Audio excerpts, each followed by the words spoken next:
今日は滋賀県犬上郡多賀町にある多賀大社に来ています。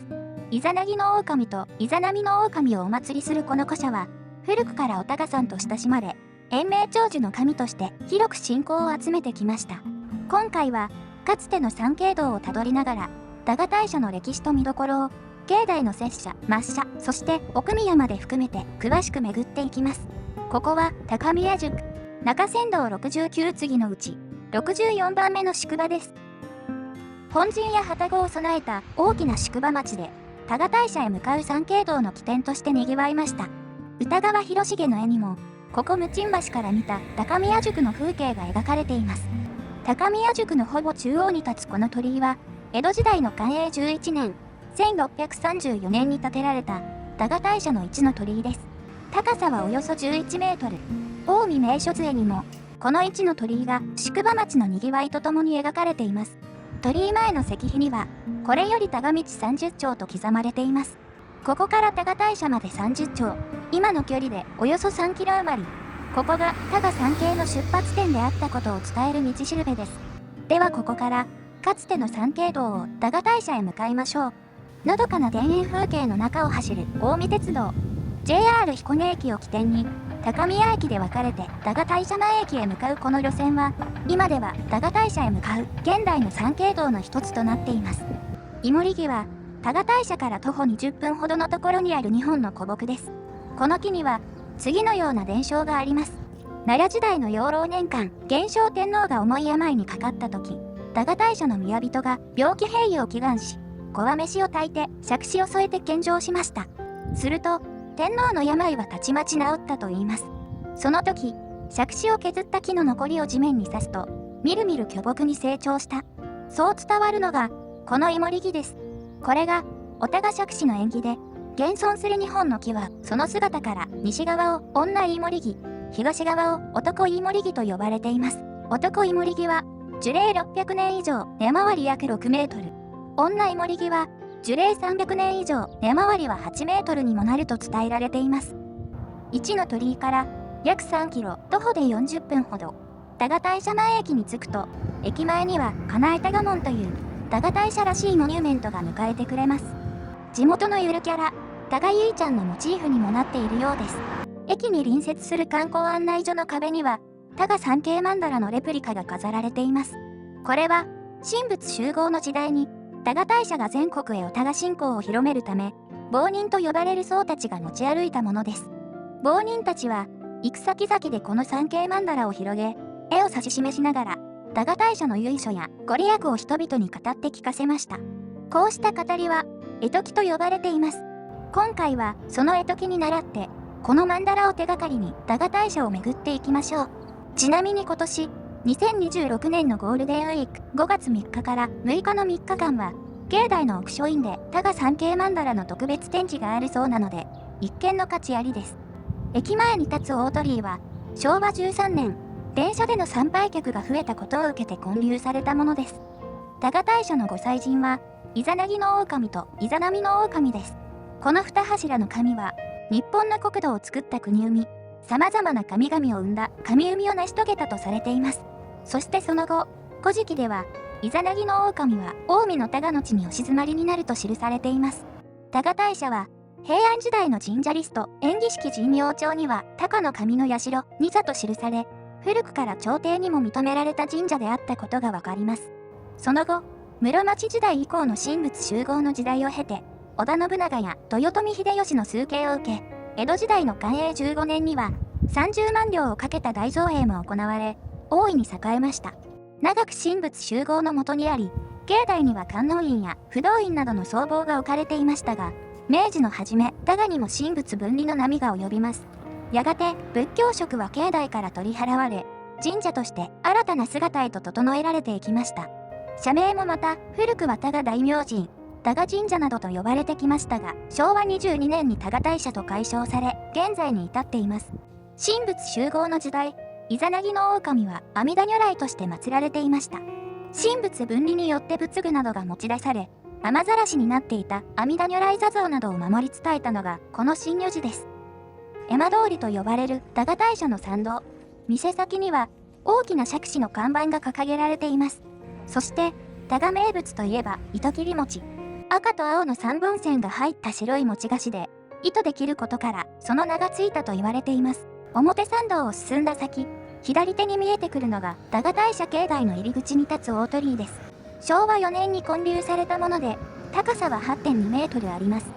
太閤橋は、天正16年、1588年に、太閤秀吉が母、大政所の病気平癒を多賀大社に祈願し、そのお礼として寄進した1万石をもとに、牧書院や庭園とともに整えられたと伝わっています。当初は木の橋でしたが、現在の石橋は、寛永15年、1638年に作られたものです。御神門は、明治8年に再建され、その後昭和と平成に改修が行われました。かつては、両側に随神が祀られていたと伝わります。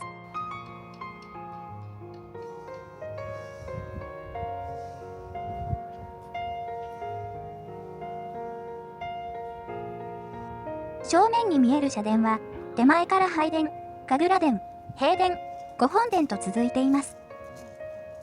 入母屋造り、檜皮葺きの拝殿は、大正4年に建てられたものです。昭和の造営で、両側におよそ20メートルの翼廊が付け加えられ、鳥が大きく翼を広げたような印象的な姿になっています。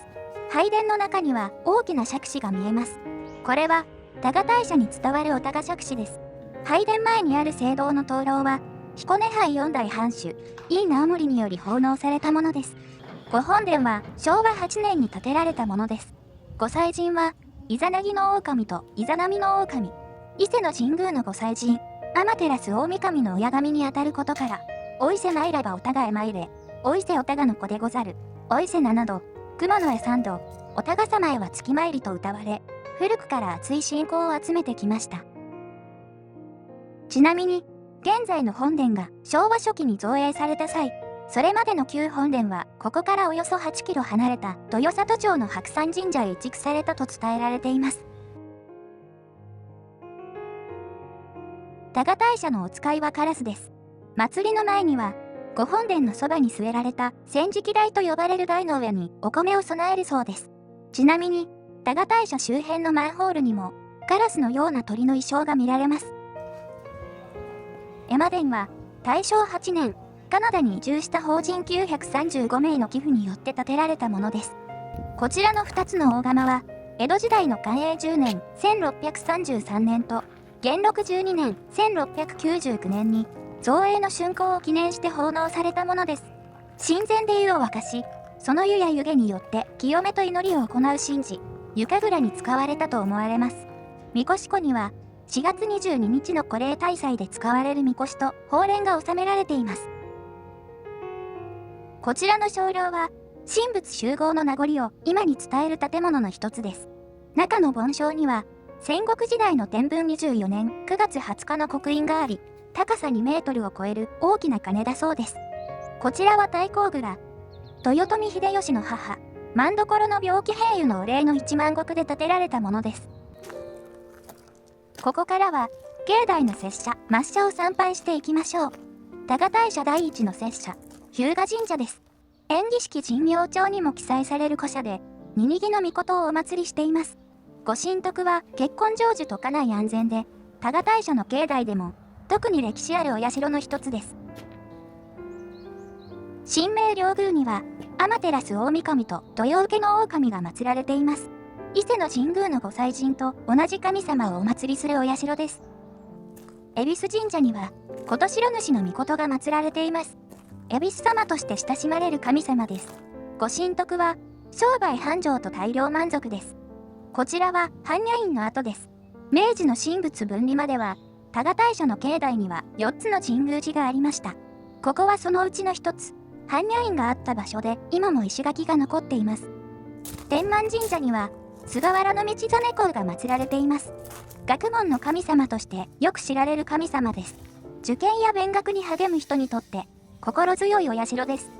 秋葉神社と愛宕神社は、それぞれ静岡の秋葉山本宮秋葉神社、京都の愛宕神社から誕生されたものです。元は町内に祀られていましたが、昭和の造営でこの境内に移されました。秋葉神社には穂結び家具土の神、愛宕神社には穂結びの神とイザナミの神をお祭りしています。火の災いから暮らしを守る神様のお社です。神目社は昭和7年の造営で建てられたものです。昭和42年までは実際の神目がいましたが、現在は木彫りの神目が奉納されています。能舞殿は明治29年の台風で倒壊の後、明治40年に建てられたものです。毎年1月3日の沖縄始め式では、ここで能が奉納されます。寿命石には、春秋坊長元の伝承が残されています。長元は、消失した東大寺の再建を担った人物ですが、その大事業を前に多賀大社にこもって長寿を祈願したと伝えられています。満願の日、伸びるの字の虫食いのある柏の葉が現れ、20年の寿命を授かったとされます。そして、無事に東大寺再建を成し遂げた長元が、お礼参りの際に声を下ろした場所がこの寿命石だと伝えられています。この伝承が広く知られるようになり、お多賀さんは延命長寿の神として全国から信仰を集めるようになりました。五安神社には、この花咲夜姫の御事が祀られています。家族の幸せを願う優しい祈りが込められたお社です。年神神社には、大年の神が祀られています。古くから農耕と深く結びついた神様で、実りをもたらす存在として信仰されてきました。竈門神社には、穂結びの神が祀られています。熊野新宮神社は、早玉尾の神が祀られています。天津神神社は、雨の水主の神、高見結日の神、神結日の神が祀られています。天地の始まりに関わる重要な神々です。熊野神社には、櫛見家の御すなわち、スサノオの御が祀られています。聖神社には、宿名彦名の御が祀られています。宿名彦名の御は、伊谷国ゆかりの深い神として知られています。また、神仏集合の時代には、春秋坊長元が祀られていたとも伝えられています。三宮神社は、角食いの神、幾食いの神、大殿寺の神、大殿部の神、重樽の神、賢根の神の六柱の神様が祀られています。境内に連なる朱色の鳥居。こちらは、お金が咲く稲荷の社と言われる、金崎稲荷神社です。羽化の御霊の神が祀られています。奥書院は、多賀大社に残る最も古い建物で、ぜひ見ておきたいポイントです。こちらが太閤秀吉の書状のレプリカです。母、大政所の命が、3年でも、2年でも、せめて30日でも伸びるよう祈ってほしい。そんな切実な願いと、もし回復したなら1万石を奉賀するということが記されています。この襖絵は江戸時代のもので、松竹梅や霧、笹などが描かれています。正面は、富士山と数多くの鶴が描かれた障壁画だそうですが、残念ながら隙間から一部だけ見ることはできました。奥書院から眺める庭園もまた、太閤秀吉が寄進した1万石によって築かれたと伝えられています。奥書院の廊下から見下ろすような庭は全国的にも稀で、西日本では唯一だそうです。多賀大社を後にして、ここからは、多賀大社の奥宮、整宮神社と、イザナギの狼が降臨したという杉坂山に向かいます。多賀大社から約3キロ、車ではおよそ5分、整宮神社までやってきました。杉坂山に降臨したイザナギの狼が休息した地と伝わる多賀大社の本宮です。境内には岩倉があり、この地が古くから神の座す特別な場所として意識されてきたことを感じます。整宮神社から車1台分の山道を4キロ、杉坂峠にある三本杉に到着です。伝承によれば、イザナギの狼が坂間ヶ原から天下り、この峠で一休みされた時、一人の老人が泡ご飯を差し出したといいます。食事を終えたイザナギの狼が、その箸を地面に刺すと、たちまち根付き、大きな杉へと成長しました。杉坂峠に立つこの三本杉は、その橋が成長した姿だと伝えられています。今回は、お多賀さんの信仰の舞台を巡りました。皆さんも、曼荼羅の世界を思い浮かべながら、多賀大社の歴史と信仰を味わってみてください。ご視聴ありがとうございました。また、次の神社でお会いしましょう。